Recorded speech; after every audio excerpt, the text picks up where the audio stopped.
safari ya VETA, mafanikio na mwelekeo wa baadaye.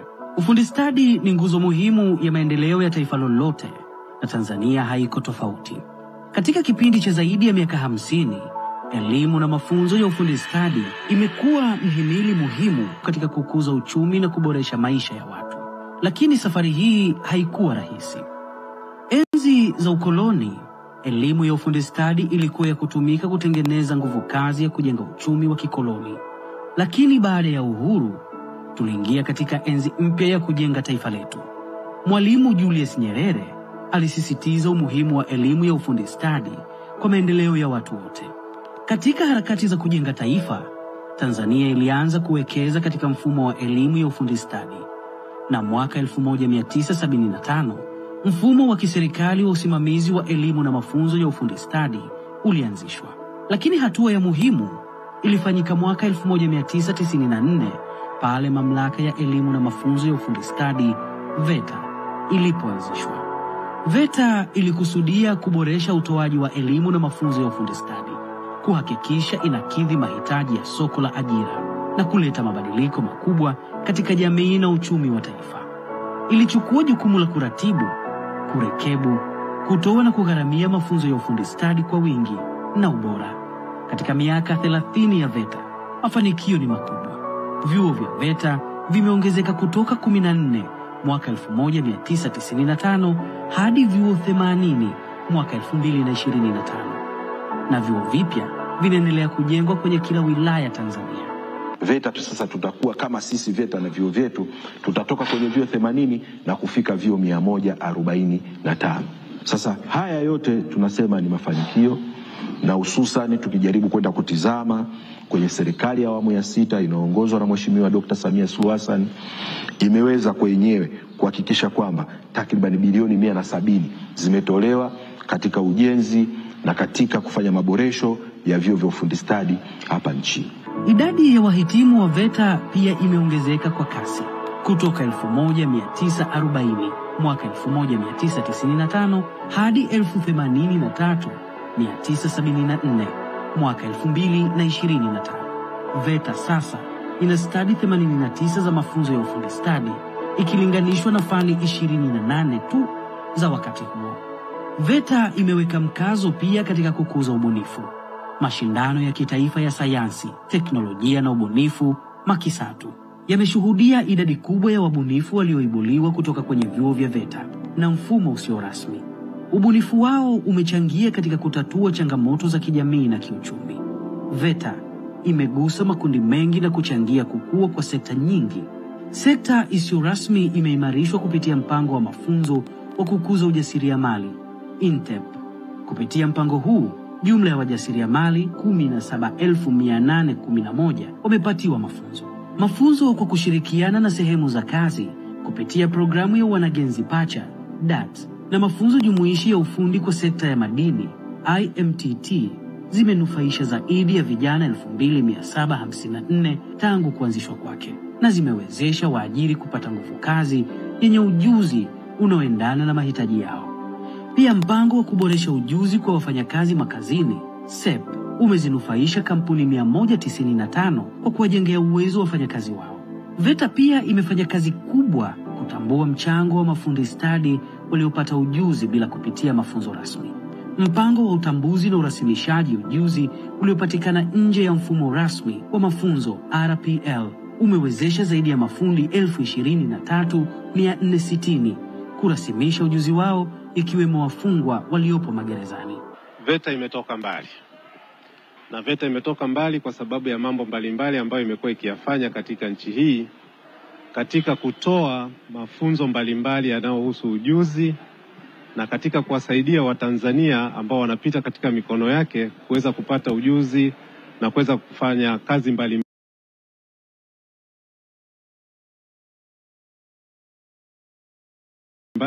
ama tunaita wakati mwingine study ama ni ujuzi katika study mbalimbali ili waweze kufanya kazi zinazohitajika katika jamii yetu. Sasa miaka 30 tunayoisherehekea katika kipindi hiki cha mwaka 2025 ni miaka 30 ya mafanikio, kwamba ukiona chombo kimesimama na kinaelea basi kimeundwa na mikono ya watu wengi.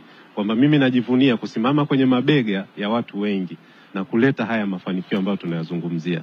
VETA ni ya kila mtu. VETA ni mahali ambapo sisi wote tunaweza kupata ujuzi wa aina mbalimbali. VETA ni chombo kinachoweza kusaidia viwanda vyetu viende mbele, na mpaka sasa tayari imeshatusaidia kwenye ujuzi. Ndio maana tunasema VETA ama ujuzi ni kama fursa nyingine yoyote ambayo ina exist katika nchi yetu. Sisi tunajivunia hilo. Makundi maalumu nayo hayakuachwa nyuma, kwa kutambua kuwa kuwapa ujuzi kuna matokeo makubwa katika kuwawezesha kujikwamua kiuchumi na kuondokana na utegemezi.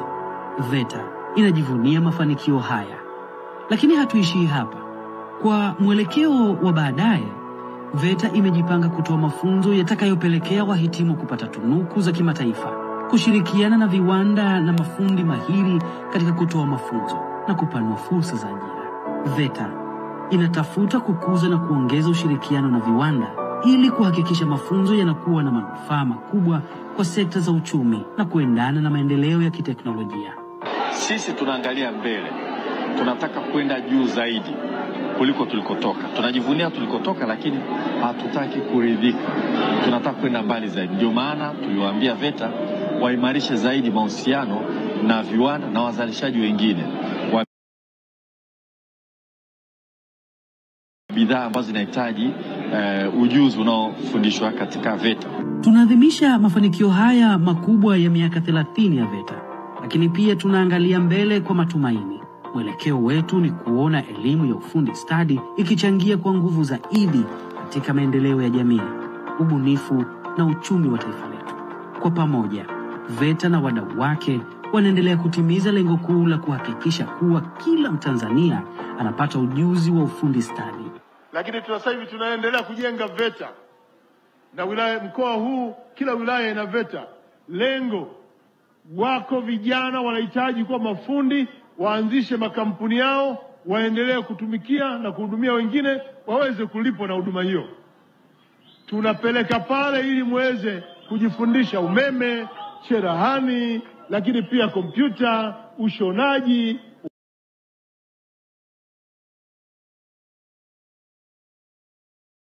upishi na shughuli nyingine yote ya kiufundi ili uweze kuanzisha kampuni yako. Maendeleo tulianza muda mrefu, tumepata mafanikio sana, vijana wote wameenda VETA.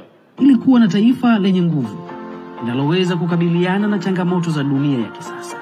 Kwa miaka 30, VETA inachangia kwa kiasi kikubwa katika ustawi wa taifa letu. Tutaendelea kuenzi na kukuza elimu ya ufundi stadi ili kujenga Tanzania bora yenye uchumi thabiti na jamii inayojivunia uwezo wake wa kujitegemea.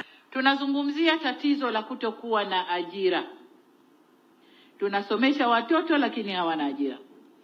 Na takwimu zinaonesha kwa Tanzania, utafiti uliofanywa idara ya takwimu ya serikali mwaka 2021 inaonesha 12% ya vijana wote Tanzania hawana ajira.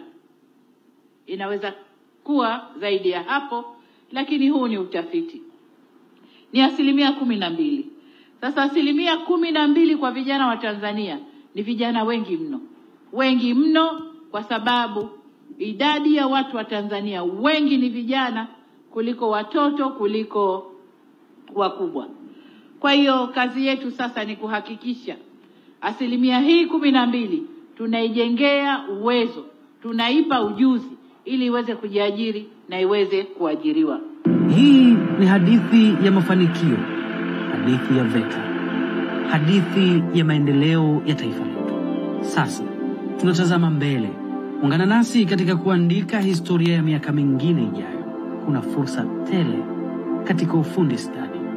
Ndio maana tunasema ufundi stadi, fursa kama zote.